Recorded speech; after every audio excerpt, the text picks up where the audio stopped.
भारत माता की जय। आपकी भुजाएं उन चट्टानों जैसी मजबूत है जो आपके इर्द गिर्द खड़ी है। आपकी इच्छा शक्ति आसपास के पर्वतों जितनी अटल है। भारत माता की वंदे वंदे। मैं गलवान घाटी में शहीद हुए अपने वीर जवानों को भी पुनः श्रद्धांजलि अर्पित करता हूं। अभी जो आपने और आपके साथियों ने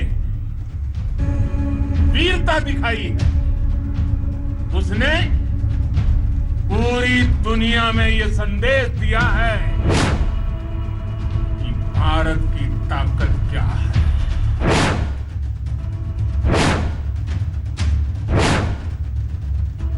वीर भोग्या वसुंधरा, यानी वीर अपने शस्त्र की ताकत से ही धरती की, मातृभूमि की रक्षा करते हैं। ये धरती वीर भोग्या है, वीरों के लिए है।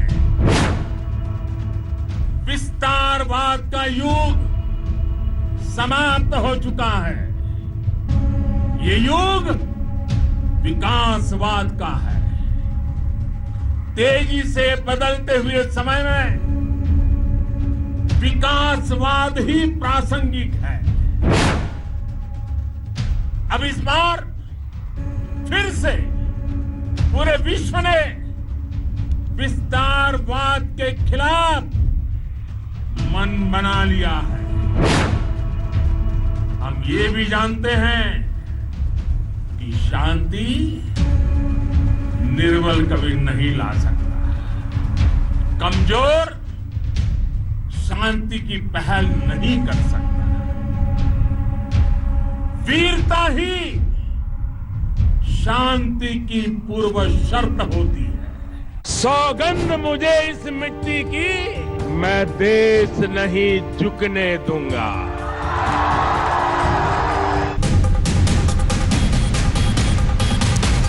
मैं देश नहीं झुकने दूंगा। नमस्कार, आप देख रहे हैं हल्ला बोल। आपके साथ मैं हूं अंजना ओम कश्यप। तमाम आलोचनाओं के बीच प्रधानमंत्री आज चीन सरहद पर पहुंचे, ले पहुंचे हैं। लेकिन इससे पहले कि हम आपको अपनी ये रिपोर्ट दिखाएं, सबसे पहले दिखाते हैं प्रधानमंत्री जब घायल सैनिकों से मिलने गए थे तो उन्होंने वहां पर उनसे क्या कहा था। जिस वीरता के साथ आपने लड़ाई लड़ी, और मैंने कुछ दिन पहले भी कहा था कि जो वीर हमें छोड़ के चले गए हैं वे भी ऐसे ही नहीं है। आप सबने मिलकर के करारा जवाब भी दिया। शायद आप घायल है, अस्पताल में है, इसलिए शायद आपको अंदाज नहीं आता होगा, लेकिन 130 करोड़ देशवासी आपके प्रति बहुत ही गौरव अनुभव करते हैं।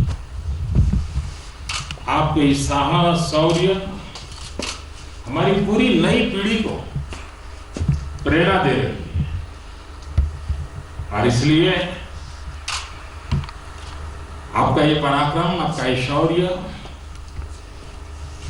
और आपने जो रक्त बहाया है वो हमारी युवा पीढ़ी को, हमारे देशवासियों को आने वाले लंबे अरसे तक प्रेरणा देता रहेगा।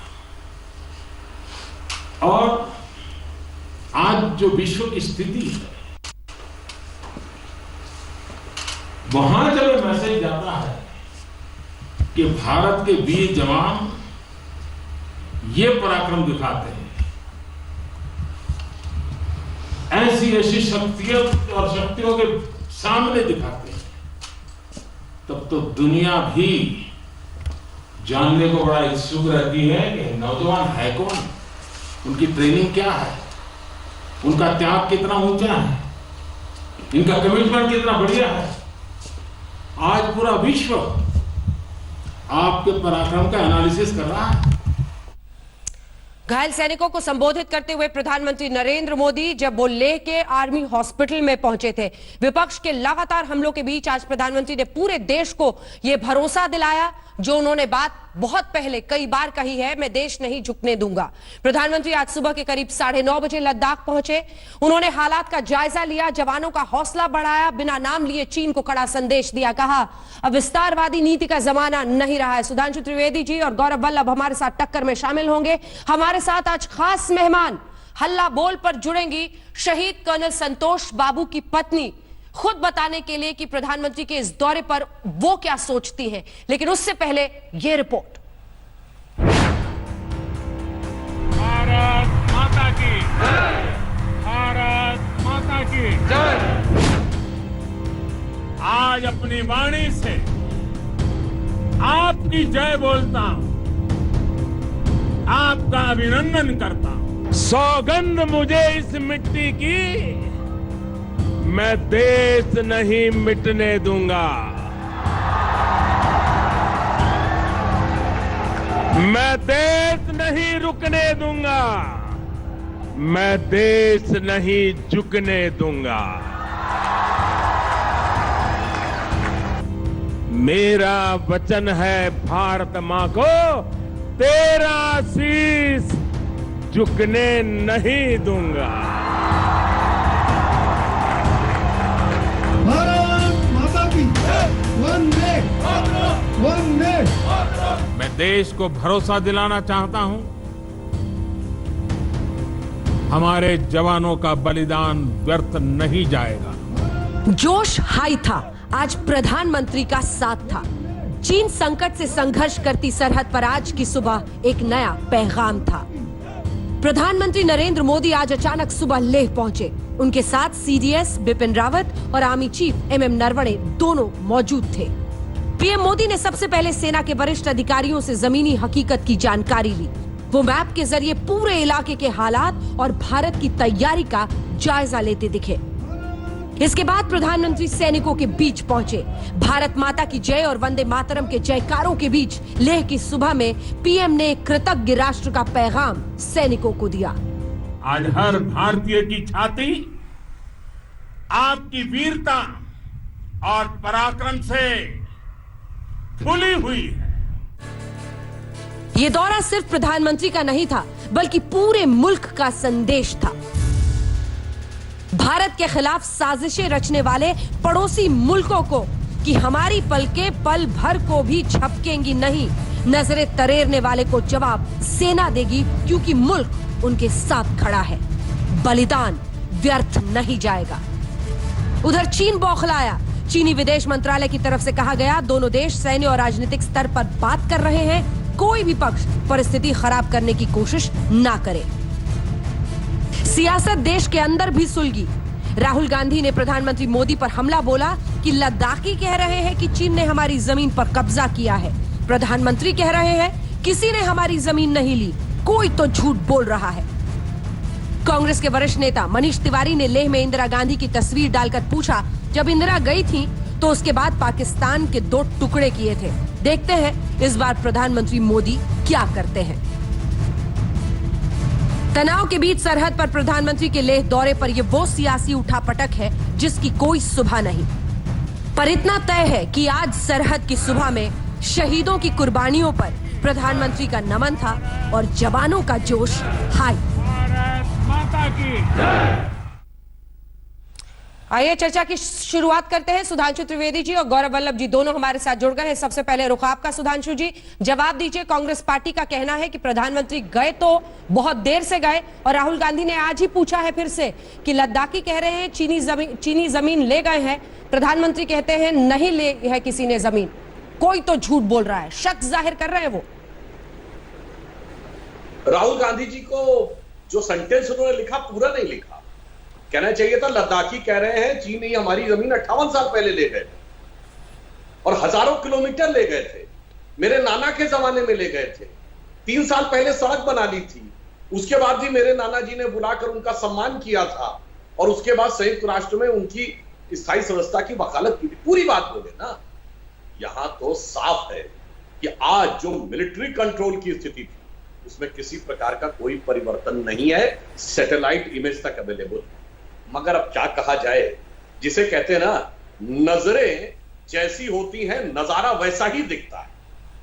जिसको सर्जिकल स्ट्राइक में सर्जिकल स्ट्राइक दिख रही थी, जिसको बालाकोट में कौवे और पेड़ गिरे हुए दिख रहे थे, उसे यहां पर यह दिखाई पड़ रहा है कि जमीन चली गई है, मगर अपनी खानदानी पुश्तैनी करामात से गई हुई जमीन याद नहीं आ रही। इसलिए मैं कहना चाहता हूं, आज प्रधानमंत्री जी ने जो साहस दिखाया है, सैनिकों का जो शौर्य बढ़ाया है, उन्होंने यह बात बहुत स्पष्ट रूप से कही है कि जिस प्रकार से भारत की सेना ने अदम्य साहस, उन्होंने देखिए भगवान बुद्ध का उल्लेख किया और कहा कि जो साहस होता है वो निष्ठा के साथ आता है। दुर्भाग्य की बात यह थी कि आजादी के बाद भगवान बुद्ध की महान परंपरा से लेकर महात्मा गांधी की परंपरा तक को हमारे यहाँ सेना को कमजोर करने में प्रयोग किया गया कि जैसे हमें सब अहिंसा, हमें लड़ाई नहीं लड़नी चाहिए। उन्होंने आज दिनकर जी की कविता बोली सुबह से शाम तक, अभी आपके इस पर भी चल रही थी। मैं उसी दिनकर जी की एक दूसरी कविता की एक पंक्ति कहता हूं, हमारे यहाँ बहुत उदारता रही है, ज्ञान रहा है, धर्म का अनुष्ठान रहा है, परंतु आज आवश्यकता क्या है कि रे रोक युधिष्ठिर को न यहाँ जाने दे उनको स्वर्ग धीर, पर फिरा हमें गांडीव गदा लौटा दे अर्जुन भीम वीर, कह दे शंकर से आज करे वे पड़े रक्त फिर एक बार, सारे भारत में गूंज उठे हर हर बम बम का बहुचार। ये भी दिनकर जी ने कहा था और इस कविता का शीर्षक था मेरे नखपति मेरे विशाल, इसी हिमालय के लेख रही थी। अफसोस राहुल गांधी जी तो उस वर्ग को रिप्रेजेंट करते हैं कि न जो बर्फ की आंधियों से लड़े हैं, कभी पग न उनके शिखर पर पड़े हैं, जिन्हें लक्ष्य से कम अधिक प्यार खुद से, वही जी चुराकर तरसते खड़े। गौरव वल्लभ जी, जी मेरा सवाल आपसे ये है कि कोई भी युद्ध सिर्फ हथियारों से नहीं लड़ा जाता है, उसके लिए चाहिए मनोबल, ताकि सेना का मनोबल बना रहे, हौसला अफजाई उनकी हो। प्रधानमंत्री का ये कदम क्या आप में जोश नहीं भरता है? दूसरा सवाल, क्या ऐसे दिन पर यह कहना कि हमारी जमीन हड़प ली है, वहां पर चीन ने सेना के मनोबल पर प्रहार नहीं है? राजनीतिक लड़ाई तो चलती रहेगी, ये दुश्मनी युगों युगों तक चलेगी सियासी, लेकिन उससे आगे बढ़कर एक सुबह ऐसी करनी होगी जब राष्ट्रीय मुद्दों पर तमाम पार्टियां एक सुर में बोले, चीन के खिलाफ बोले, पाकिस्तान के खिलाफ बोले। गौरव जी। अंजना जी, आज सुबह से जब से मुझे पता चला कि प्रधानमंत्री जी लद्दाख लेह की यात्रा पर जा रहे हैं, यकीन मानिए मुझे बहुत खुशी हुई। मुझे लगा आज प्रधानमंत्री जी उसी जगह पर जाएंगे गलवान घाटी के जहां पे 20 भारत माँ के सपूतों ने शहादत दी। मुझे लगा वो डीबीओ एयरपोर्ट पर लैंड करेंगे और सैनिकों में उत्साह भर देंगे। हालांकि उन्होंने 250 किलोमीटर पहले की जगह चुनी, कोई बात नहीं, मुझे उससे कोई ऐतराज नहीं। फिर मुझे लगा आज प्रधानमंत्री जी जो 19 जून को नहीं बोला,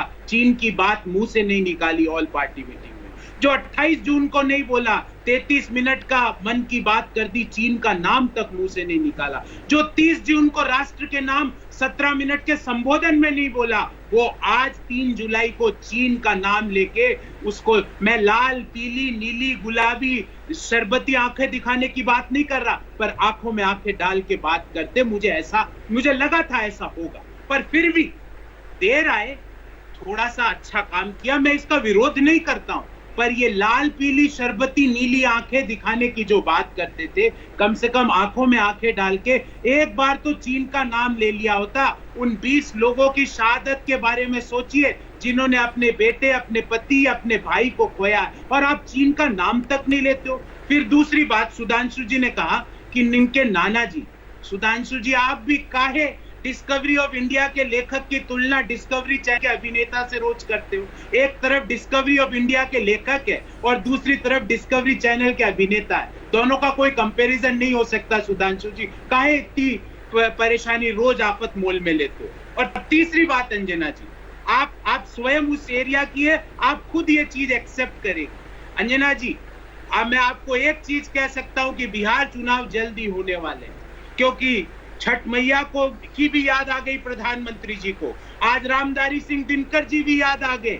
अरे काहे दिनकर जी 4.5 साल, कितनी बार दिनकर जी को कोट किया प्रधानमंत्री जी ने? क्या दिनकर जी की कविता याद नहीं आई 4.5 साल? बंगाल ठीक है। चुनाव है तो टैगोर जी की कविता कोट कर दो, एक- यूपी उत्तराखंड में है तो सुमित्रा नंदन पंत जी एक की कर सवाल दो। आपसे अरे पूछ सकती हूँ? दिनकर जी से आपका प्रेम है तो दिनकर जी की कविता 4.5 साल में एक बार भी क्यों नहीं बताई आपने? ठीक है। इस तरह की बातें क्या ना आपको करें। प्रधानमंत्री के इस दौरे में अभिनय मैं- और मैं- छल दिख रहा है? एक सीधा सवाल है, गौरव जी। मैं अंजना जी मैंने एक बात पूछी आपसे, आपने वो लाल, अभिनेता पीली, कहा, नीली, आपने कहा वो छला जा लाल- रहा है।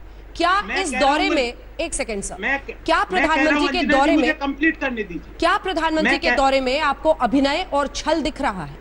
मैं आपको कह रहा हूं अंजना जी, मैं लाल, पीली, नीली, गुलाबी आंखें दिखाने की बात नहीं कर रहा हूं। मैं कह रहा हूं आंखों में आंखें डाल के चीन का नाम लेने से क्यों गुरेज है प्रधानमंत्री जी को? इसका जवाब दीजिए। दिलवा दीजिए आप। सुधांशु जी। देखिए, पहले तो मुझे बहुत दुख हुआ कि गौरव वल्लभ जी, जो कि पढ़े लिखे प्रोफेसर हैं, राष्ट्रकवि रामधारी सिंह दिनकर को एक प्रदेश का बता रहे।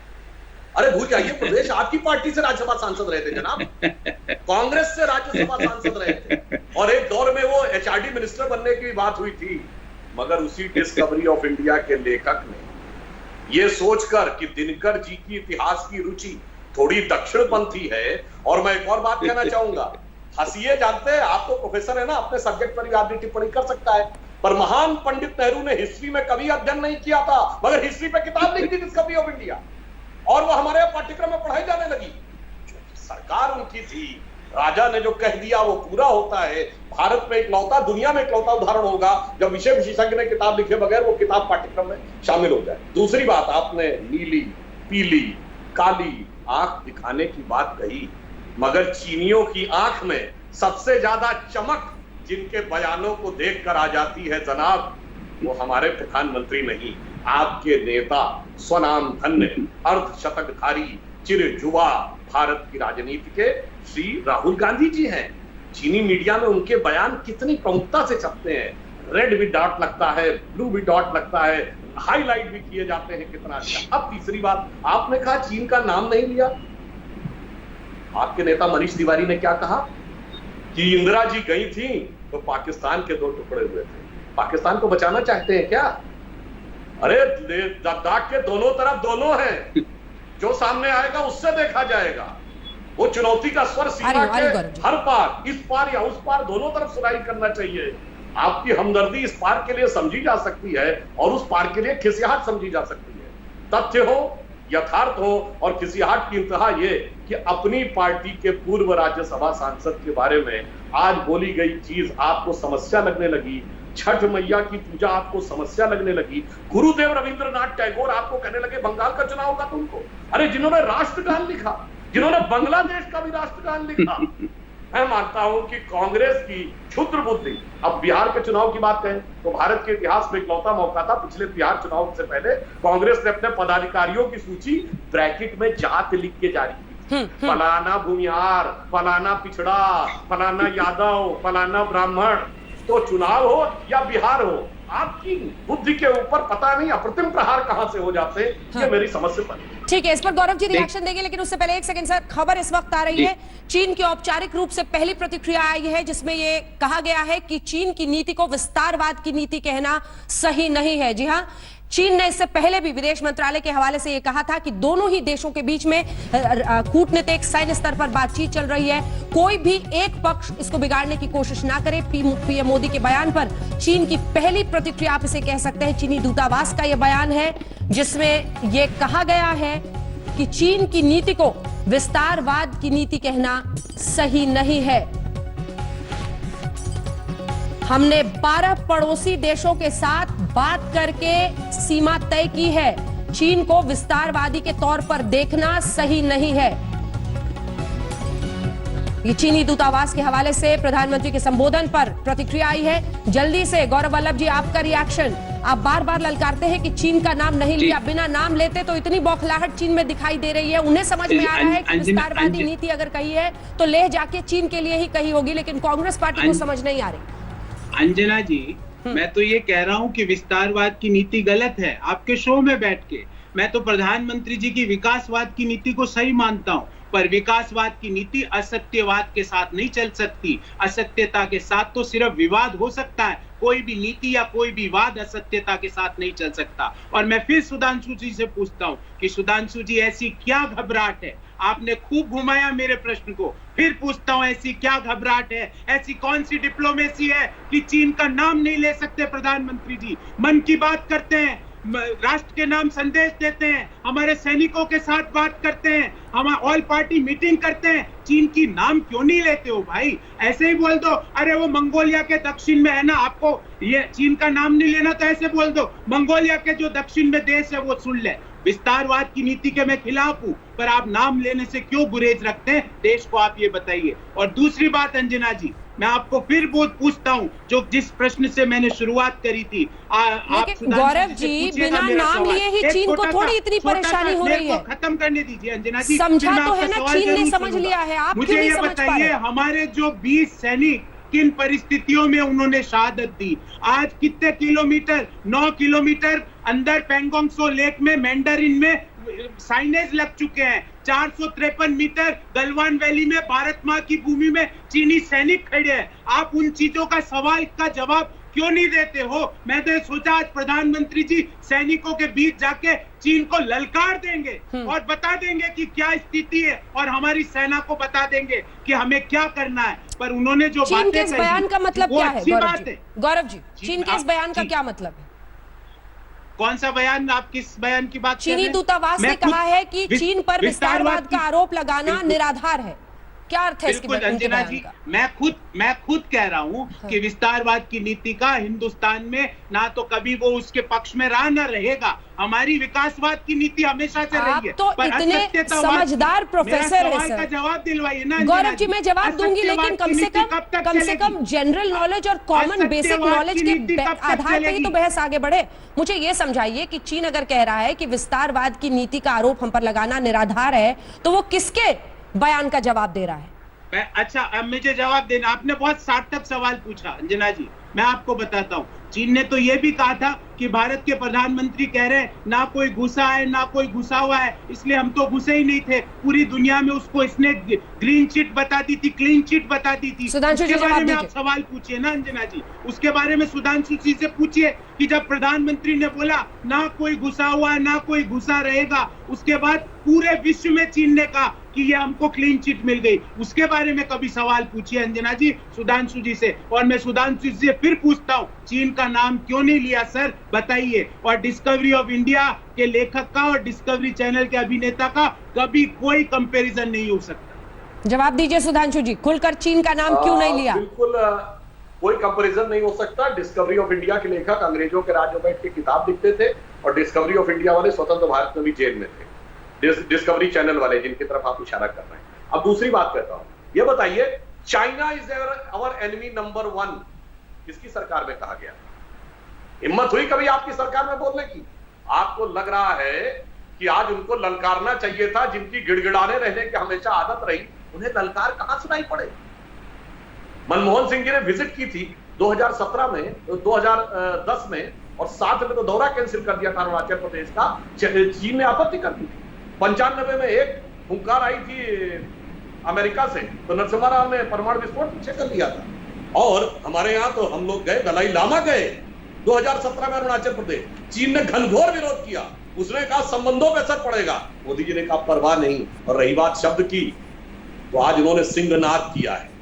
उन्होंने क्या लाइन बोली थी? जिनके सिंहनाद से सहमी धरती रही अभी तक, डोल कलम आज उनकी जय बोल। सिंहनाद कोई शब्द नहीं होता है, जिसके दिल में दहशत होनी है वो हो जाती है, और सिंहनाद की प्रतिध्वनि आज चीन के वक्तव्य में दिखाई पड़ गई। यही तो समस्या है। सुधांशु जी, चीन ये भी कह रहा है कि हमने कई मुल्कों के साथ बातचीत के जरिए सरहदों को तय किया है। क्या बातचीत के जरिए ऐसी परिस्थिति बन रही है कि जो ये उलझन हमेशा एलएसी को लेकर रही है, उस पर कुछ सार्थक हो सके, निर्णायक हो सके? एक तथ्यात्मक बात कहना चाहता हूं, चूंकि गौरव वल्लभ जी बहुत प्रबुद्ध व्यक्ति हैं, कांग्रेस में सबसे पढ़े लिखे प्रवक्ताओं में से एक है। शायद आपको पता हो कि अक्सई चीन पे जो चाइना दावा करता है, किस आधार पे करता है? उसका आधार क्या है? आधार जानते क्या है? तिब्बत के राजा की सन 1684 में एक संधि हुई थी, जिसके चलते अक्सई चीन उनका हिस्सा था। अब चूंकि हम तिब्बत चीन का मान चुके हैं 1954 के पंचशील समझौते से लेकर 55 के बांडुंग तक, ठीक है, बाद में अटल जी की भी सरकार को मानना पड़ा वो, इस वजह से अक्साई चीन उसका 1684। अरे भैया उस जमाने से मान लेंगे तो अफगानिस्तान से लेकर इंडोनेशिया तक सब हमारा। सुधांशु जी रोज कितनी हिस्ट्री की क्लास कराइएगा सर? रोज कितनी हिस्ट्री की क्लास कराइएगा? रोज हिस्ट्री, जब हम वर्तमान पर सवाल पूछते हैं आप फौरन पीछे चले जाते हैं। नेहरू से लेकर एक एक पूरी हिस्ट्री बताते हैं। हिस्ट्री क्लास से आगे वर्तमान की स्थिति पर भी तो चर्चा हो सर। मेरा सवाल तो सुनिए, कम से कम आप लोग जवाब दीजिए ना। मैं जो आपसे पूछ रही हूँ, मैं आपसे पूछ रही हूँ जो चीन पे वो दावा करता है, अक्साई चीन पे दावा किस आधार पे कर रहा है? वो हिस्ट्री के आधार पे कर रहा है भाई। अंजना जी मैं कुछ बोलना चाहूंगा। होता है किस आधार पे दावा है? आधार मैंने बताया, शायद आपको भी ना पता हो, इसलिए मैं विस्तारवाद की परिभाषा दे रहा हूं। नहीं, अच्छी बात है कि आपको सब पता है, लेकिन मेरे सवाल का तो जवाब दीजिए। मैं कह रही हूँ चीन का ये भी कहना है, एक सेकेंड सर, कि चीन का ये भी कहना है कि हमने कई मुल्कों के साथ बातचीत के जरिए, वो कह रहा है 12-14 मुल्कों के साथ हमने बातचीत के जरिए सरहद तय कर ली है। क्या इस तरफ पहल हो रही है कि निर्णायक रूप से एलएसी पर कोई फैसला हो चीन के साथ? देखिए बातचीत तो लगातार चल रही है। वैसे 12-14 तो मुल्क ही नहीं है जिनके साथ उसकी जमीनी सरहद रहती हो, जमीनी हो या उसकी समुद्री सरहद हो, हर मुल्क के साथ तो उसका विवाद है चीन का। किसके साथ विवाद नहीं? ताइवान के साथ विवाद है, मंगोलिया से विवाद है, यहाँ तक की खबरें आई कि रूस के भी एक हिस्से पे वो क्लेम करता है, फिलीपींस से उसका विवाद है, जापान से उसका विवाद है, इंडोनेशिया से उसका विवाद है, वियतनाम से उसका विवाद है, भारत से उसका विवाद है। तो विवाद तो उसका सर्वाधिक, वो पूर्णता और कोरोना को लेकर उसकी पूरी इंटेंशन के ऊपर विवाद है।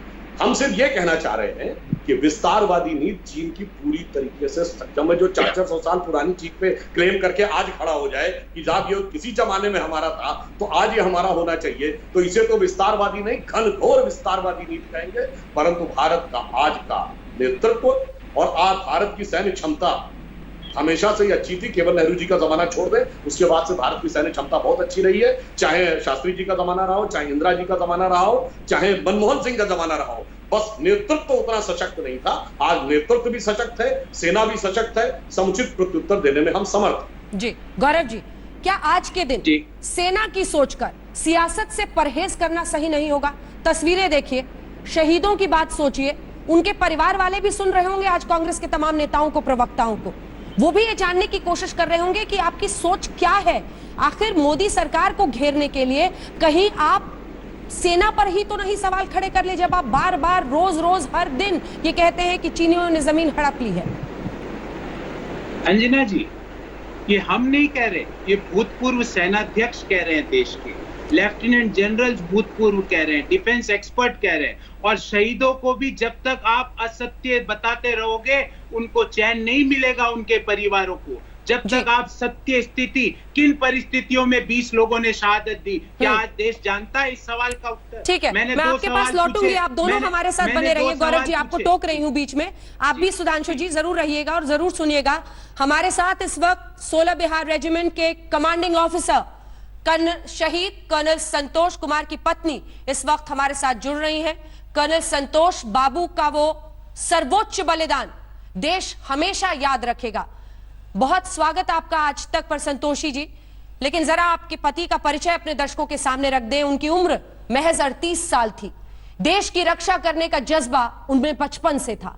उन्होंने पढ़ाई भी सैनिक स्कूल से की और फिर भारतीय फौज ज्वाइन किया। एलएसी पर उनकी तैनाती हुई। शहीद कर्नल संतोष बाबू अपने दुश्मनों पर कड़ी नजर रख रहे थे। 15 जून की रात वो दुश्मनों को यह कहने गए थे कि पीछे हटो, लेकिन वहां चीन के जवानों ने हमला किया और फिर उन पर जबरदस्त हमला बोला कर्नल संतोष बाबू ने। फिर जो खूनी झड़प हुई उसमें वो शहीद हो गए। उनके हौसले, उनके जज्बे को ये देश कभी नहीं भूल पाएगा।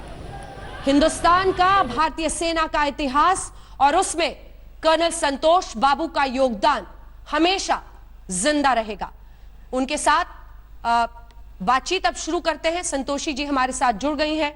संतोषी जी, सबसे पहला सवाल आपसे यही होगा, आज प्रधानमंत्री ने लेह का दौरा किया, वहां पर उन्होंने शहीदों के इस सर्वोच्च बलिदान पर भी उनका अभिनंदन किया और अपनी तरफ से उनकी हौसला अफजाई की।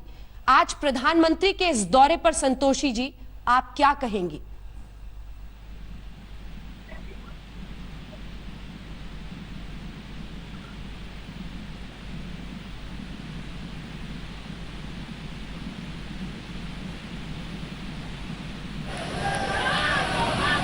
संतोषी जी, क्या आपको मेरी आवाज आ रही है?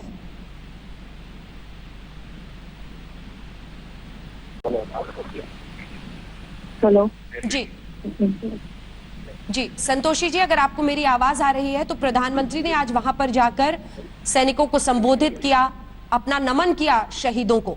आप प्रधानमंत्री के इस दौरे पर क्या कहेंगे?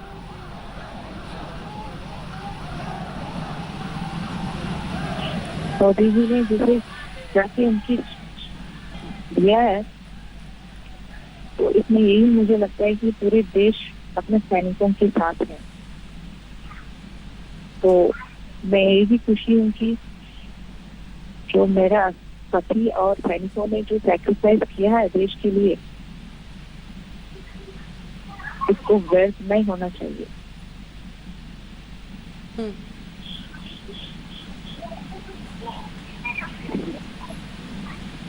जी,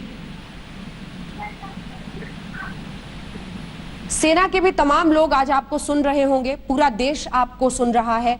कमांडिंग ऑफिसर थे 16 बिहार रेजिमेंट के आपके पति, और उन्होंने लड़ते लड़ते शहादत दी वहां पर। जो सैनिक, जो सेना के लोग आपको सुन रहे हैं, देशवासी सुन रहे हैं, उनको आप क्या कहना चाहेंगी, क्या संदेश देना चाहेंगी?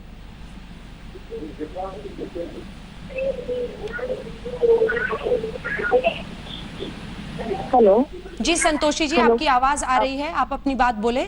सेना के लोग भी, देश आपको सुन रहा है, आप क्या कहेंगी?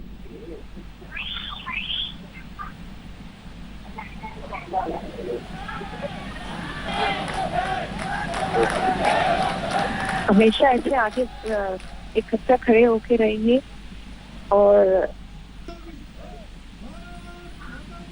हमारा फाल्कन की, हमारे सैनिकों की मदद दे रही है देश। मैं बहुत खुशी रहूंगी। जो काम के लिए ये किस चीज के लिए ये सब चल रहा है, उसके लिए हम जितना कर सकते, जैसे चाइना की प्रोडक्ट, चाइना की ऐप, जितना हम अवॉइड कर सकते, बाहर बाइकआउट कर सकते, करके अपना यूनिटी दिखा दीजिए। पूरा देश आपके साथ संतोषी जी खड़ा है। हर किसी ने कर्नल संतोष बाबू की वीरता की पूरी कहानी सुनी। उन्होंने देखा कि कैसे उन्होंने पूरे कमांडिंग ऑफिसर के तौर पर पूरे रेजिमेंट को लीड किया, और कमांडिंग ऑफिसर का क्या कद होता है, क्या किस तरह से जितने सैनिक हैं उनके लिए अपनी जान देने को तैयार रहते हैं, उस पर क्या कहेंगे आप? हेलो जी, आपको वॉइस क्लैरिटी नहीं है मुझे। हेलो, अब आवाज आ रही है आपको? नहीं जी, नहीं। जी, जिस तरह से कर्नल बाबू ने बहुत ही वीरता के साथ वहां पर मुकाबला किया था चीनियों का, उसकी शौर्य गाथा पूरे देश में इस वक्त चल रही है, और जितने देशवासी हैं वो सब आपके साथ हैं। आप क्या कहना चाहेंगे इस पर?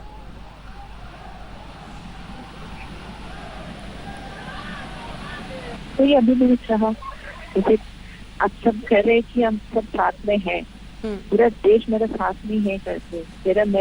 मेरा ही पति नहीं, मेरे जवान का भी एक जो हुआ है, मैं 20 लोगों जवान में इस समय पे शामिल हुआ है, इसकी यही मदद है।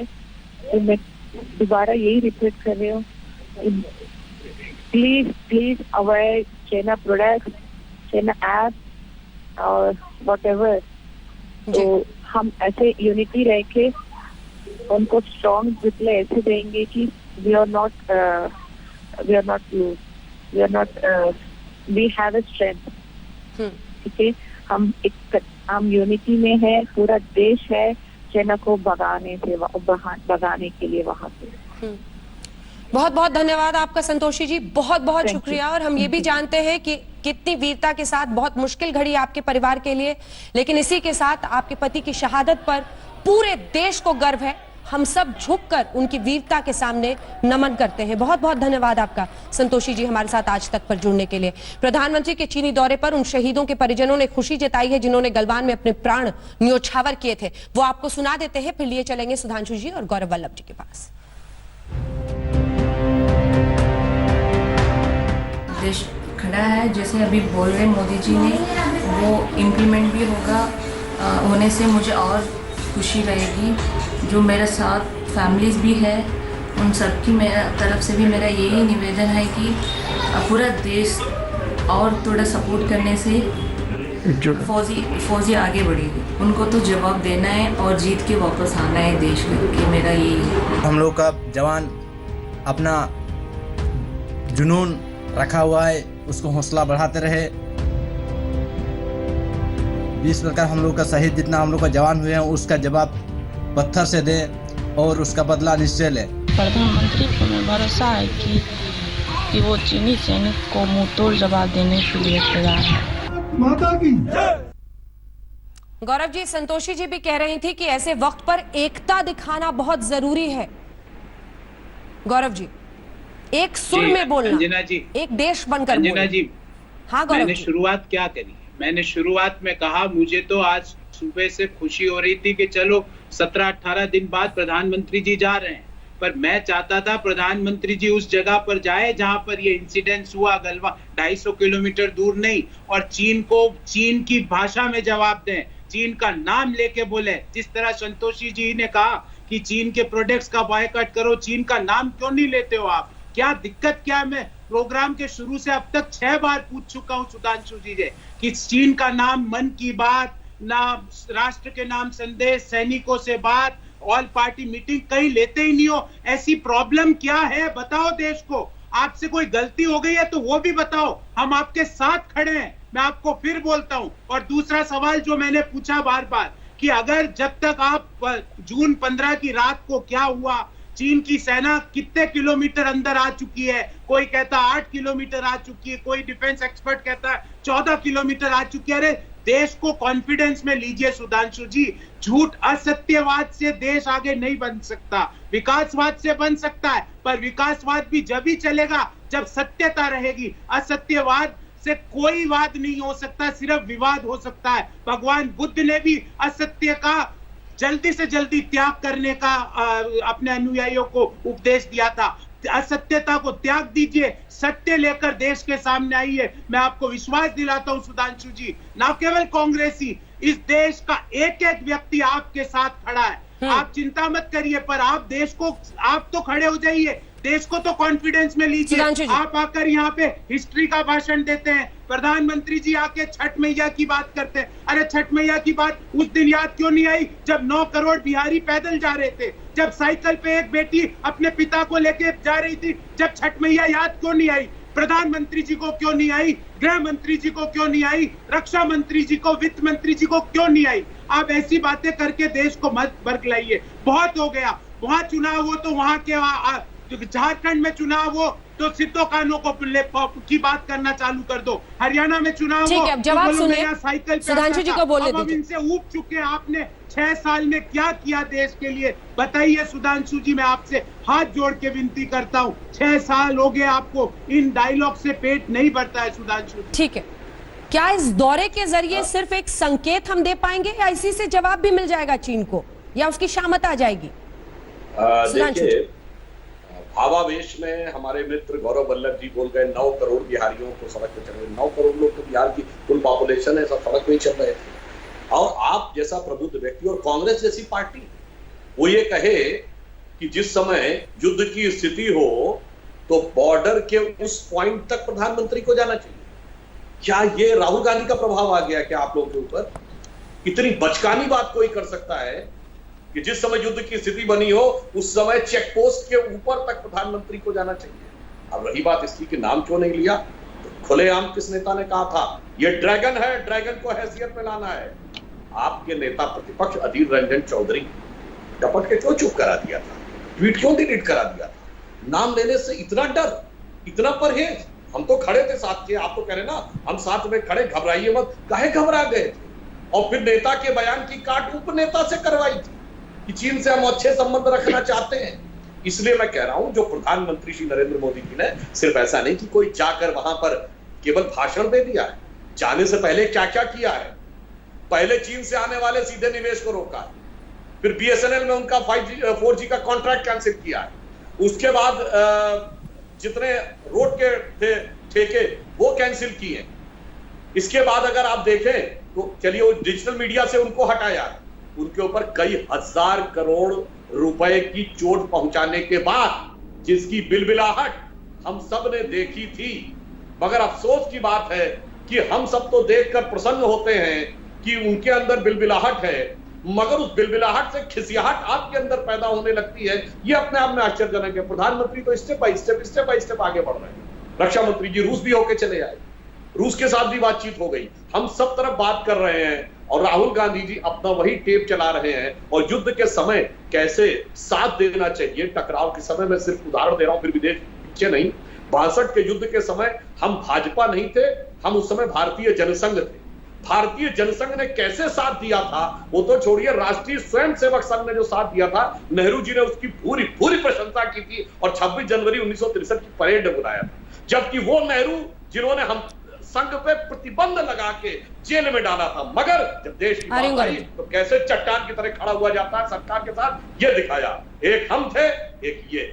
ठीक है, इसका भी जवाब दीजिएगा। और साथ ही अगर आप संतोषी जी की उस बात को सुन रहे थे, उन्होंने कहा चीन का बहिष्कार हो, कोशिशें सरकार की तरफ से उनके प्रोजेक्ट्स को कैंसिल कर रहे हैं, उनके ऐप्स को जिस तरह से 59 ऐप्स को, चीनी ऐप्स को हिंदुस्तान में बैन कर दिया गया, क्या ये सब सार्थक कदम नहीं है? अलग अलग मुल्कों से, अमेरिका, ऑस्ट्रेलिया, रूस, सबके साथ एक डिप्लोमेटिक तरीके से भी चीन पर दबाव बनाने की कोशिश है, ये पहल क्या आपको सार्थक नहीं दिखाई देती? अंजना जी, 59 ऐप का बहिष्कार होना चाहिए, मैं उसके विरोध में नहीं हूं, पर उन ऐप को घर में किसने घुसाया, उन लोगों का बहिष्कार होना चाहिए कि नहीं?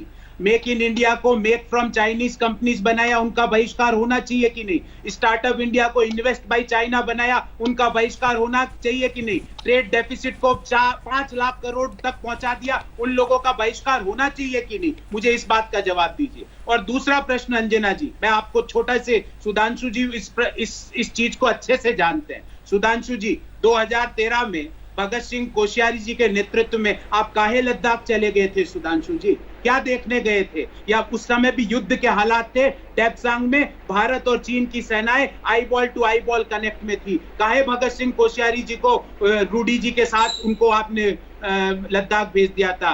काहे आपने प्रणब मुखर्जी जी के पास अपना दल भेजा था? ये पूछने कि हथियारों की डिटेल्स दो। अरे हथियारों तक की डिटेल्स मांग ली थी आपने, जब आपको याद नहीं आया कि युद्ध की स्थिति क्या होती है? हथियारों की डिटेल्स मांगते वक्त युद्ध की स्थिति काम नहीं आई। आपने ये कहा आर्टिलरी कौन सी यूज होगी, बारूद कौन सा यूज होगा, बंदूक कौन सी यूज होगी, ये युद्ध की स्थिति में आपने मांगे थे। 2013 में अपने दल को भेज दिया, वहां क्या देखने भेजा था? साइट सीइंग करने के लिए भेजा था क्या वहां पे, कि हथियारों को देखने भेजा था? जब युद्ध की स्थिति आपको याद नहीं आई थी? सुधांशु जी, गंभीर मुद्दों का जवाब गंभीरता से दीजिए। मैं शुरू से आपसे 2 सवाल पूछ रहा हूं। चीन का नाम लेने से गुरेज क्या है? कौन सी डिप्लोमेसी खत्म होती है चीन का नाम लेने से? अगर उसने गुस्ताखी की है तो गुस्ताख चीन, अक्षम्य अपराध करने वाले चीन का नाम क्यों नहीं लिया जाता है टीवी डिबेट्स में? क्यों नहीं प्रधानमंत्री जी लेते? और दूसरा सवाल, किन परिस्थितियों में भारत माँ के 20 जवानों ने अपनी शहादत दी? देश आज इन 2 सवालों को जानना चाहता है। ठीक है, आप जल्दी से जवाब को छोड़िए, असत्यवाद से सत्यवाद की तरफ आइए। प्रभु जवाब सुनिए। सुधांशु जी, देखिए अंजना जी, कैसे बरबस इनके मुंह से सत्य निकल गया। 2013 में युद्ध जैसे हालात थे, इन्होंने मान लिया। हमारा जोरोवार का किला चीनी सेना ने जला दिया था, एक भी सैनिक वीरगति को प्राप्त नहीं हुआ। क्यों? पीछे हटने का आदेश था ना। और आपने अपने मुंह से कबूल कर लिया कि उस समय भी हमारे ही सांसद गए थे, भगत सिंह कोश्यारी जी या राजीव प्रताप रूडी जी। आपके नेता तब भी नहीं गए थे। बरबसी आपके मुंह से वो हकीकत निकल आई कि जब भी कभी वहां ऐसी स्थिति आई है, बताइए, आज तो हम कह रहे हैं लड़ते हुए हमारे 20 जवान, प्रधानमंत्री जी ने कहा मारते मारते वो मारे गए। किला जला दिया गया 2013 में, एक भी जवान हमारा वीरगति को प्राप्त नहीं हुआ। कैसे हुआ? ये तभी हुआ होगा ना जब कह दिया होगा पीछे हटाओ। इसलिए मैं कह रहा हूं, जितनी भी बातें आप कह रहे हैं, और आप अर्थशास्त्र के जानकार हैं जनाब, जब हमारी सरकार आई 2004 में गई तो ट्रेड डिफिसिट क्या था चाइना से? $1.2 बिलियन। और जब हमारी सरकार दोबारा आई, $36.2 बिलियन। सुधांशु जी, ये 34 गुना ट्रेड डिफिसिट बढ़ गया।